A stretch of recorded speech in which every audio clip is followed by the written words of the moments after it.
क्यों religious education institution क्यों नहीं? क्योंकि 27 में पहले ही कह दिया कि 1 रुपए खर्च नहीं करना, 28 में पहले कह दिया मजहबी तालीम नहीं देना। संविधान के किसी एक आर्टिकल में अगर कुछ क्लैरिटी नहीं होती है तो उसको आगे पीछे के आर्टिकल्स को पढ़ के उस पर क्लैरिटी आती है। अच्छा, हमने आर्टिकल 30 को ये पढ़ लिया कि माइनॉरिटी को एजुकेशन इंस्टीट्यूशन खोलने का अधिकार है। पहली बात तो उसमें रिलीजियस वर्ड है ही नहीं। मैं चैलेंज करता हूं, कोई भी हमको दिखा दे आर्टिकल 30 में कहीं लिखा हुआ कि कोई भी जो है माइनॉरिटी वो एजुकेशन इंस्टीट्यूशन में, रिलीजियस लिखा है, religious and linguistic minority can start their education institution.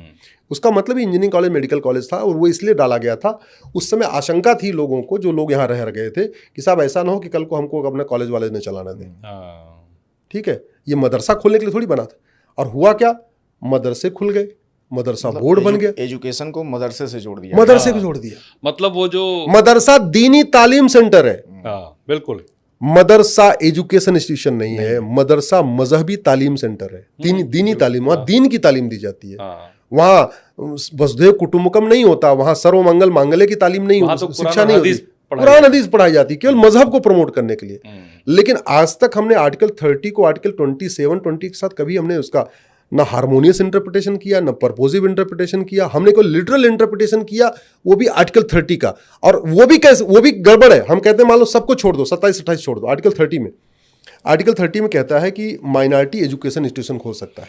चलो हम मान लेते हैं कि एजुकेशन इंस्टीट्यूशन का मतलब religious education institution, worst case मान लेते हैं। तो भी माइनॉरिटी कौन है? माइनॉरिटी की यूनिट 100 होती है, या माइनॉरिटी की यूनिट थाउजेंड्स में होती है, या माइनॉरिटी की यूनिट मैक्सिमम लाख में हो सकती है।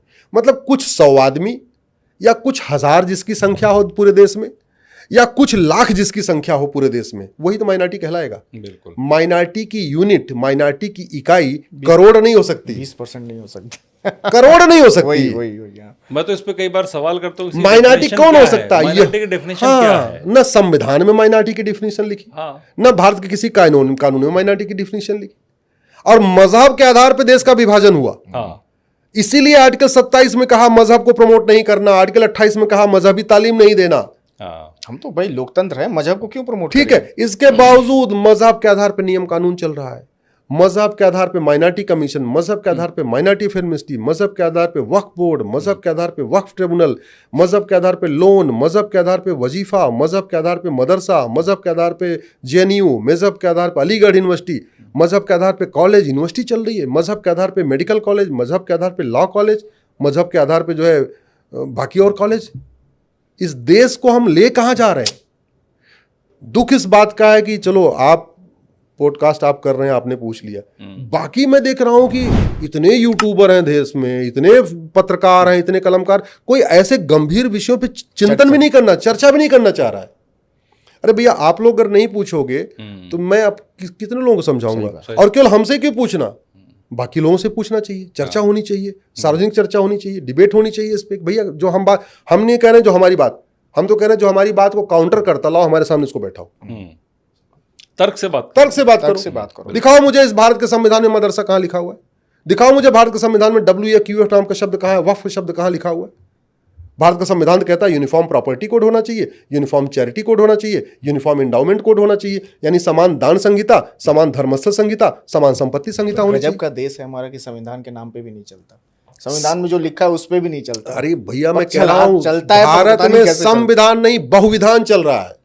हाँ सही बात है। संविधान 2 शब्दों से मिलकर बना संविधान, जो विधान सबके लिए समान हो। यहाँ तो बहुविधान चल रहा है। आप मुझे बताओ, हिंदू जैन बौद्ध सिख के पास वक्फ बोर्ड जैसा कोई अपना है क्या बोर्ड? कुछ नहीं है। हिंदू जैन बौद्ध सिख के पास वक्फ ट्रिब्यूनल जैसा अपना कोई Hindu tribunal, Sikh tribunal, Jain tribunal, बौद्ध ट्रिब्यूनल है क्या? भाई उनके पास भी होना चाहिए।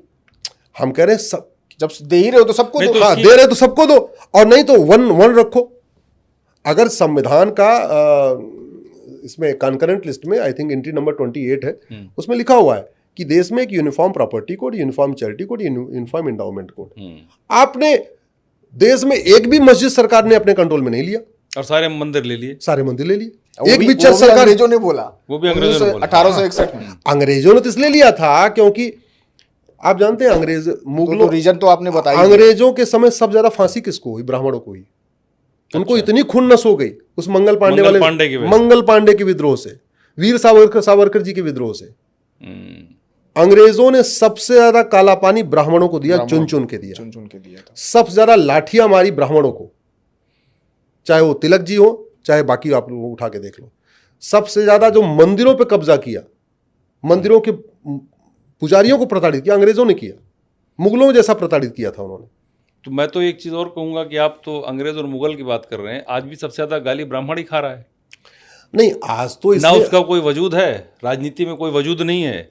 आपकी रील वायरल होती है, 40 लाख चलती है, तो उसके बाद गाली पड़ती है कि आप ब्राह्मण हैं, आप ऐसी बातें करते हैं, मनवाद की बातें करते हैं। मैं कमेंट पढ़ता हूँ ये सब। नहीं, वो तो देखिए, भारत में आप समझ लीजिए, भारत में जो तो ब्राह्मणों के साथ तो आज भी अत्याचार हो रहा नहीं, अत्याचार कैसे हो रहा है, मैं अच्छा आपने सवाल कर दिया। जिस एनजीओ को अमेरिका से फंडिंग आ रही है वो अमेरिका की जय जयकार करेगा, भारत के ब्राह्मणों को गाली देगा। जिसको अरब, दुबई, कुवैत से फंडिंग आ रही है वो एक रिलीजन को प्रमोट करेगा, वहां की जय जयकार करेगा ब्राह्मण को। अल्टीमेटली जो ब्राह्मण है ना, वो बीच में खड़ा हुआ है, उनको लगता है इस ब्राह्मण को गिरा दो या इसको जलील कर दो, ये पलायन करके भाग जाए, ये देशभक्ति छोड़ दे, ये केवल अपना काम धाम करे, वकालत है तो वकालत करे, डॉक्टर है तो डॉक्टर करे। यार ये दुनिया का दिमाग क्यों लगा रहा है? उनको लगता फिर हम भारत को कैप्चर कर लेंगे, हम भारत को जीत लेंगे। अश्विनी जी की तरह पूरे देश में घूम घूम करके जागृति ना करें। हाँ, ये भी सच्चाई है, ये भी सच्चाई है। हाँ।